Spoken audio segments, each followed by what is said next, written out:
Okay, so welcome guys. This video is specifically is for factors affecting trade. So today I'm going to talk about what are the factors that affects the market. So here is the insight. In order to understand trading, we will proceed to discuss the motivation behind why trading occurs. Okay. So there are a couple of features for that. So one is the product appetite.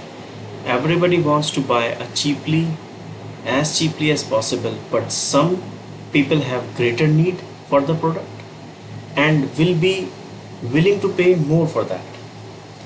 Our appetite for the product will determine the price at which we buy. Conversely, our desire to divest ourselves of the product will affect the price at which we will be prepared to sell the product. So this is the first point what I am making is the product appetite. Second point is the risk appetite. So what is the risk appetite? Risk appetite is not necessarily an undesirable concept. Different people and organizations have different attitude to risk. Some people make money by owning and managing risk. They are prepared to service other people,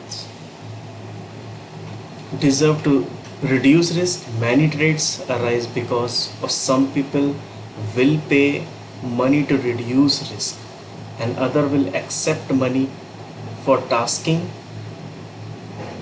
on risk. So this is the second point what I am making. Third point is the exposure, and which is the important point. Whenever a trade occurs, both counterparts have each increased and reduced their exposure to something. For example, if company A buys yen and sell euros to company B, then A has increased its exposure to yen and decreased its exposure to euros, and B has done the opposite. Even when something is bought from money, the seller has increased his exposure to currency of the money he receives. Someone living in New York and trading in dollars does not consider receiving money like dollar as a risk because he is not exposed to changes in the exchange rate.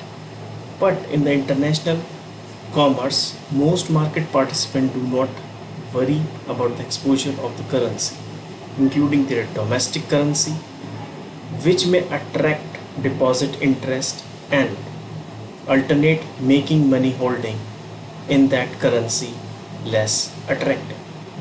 So I think these are the 3 points which I want to make you clear. One is appetite for the product, that is product appetite. Second is risk appetite, and third one is the exposure. So that's it from my side.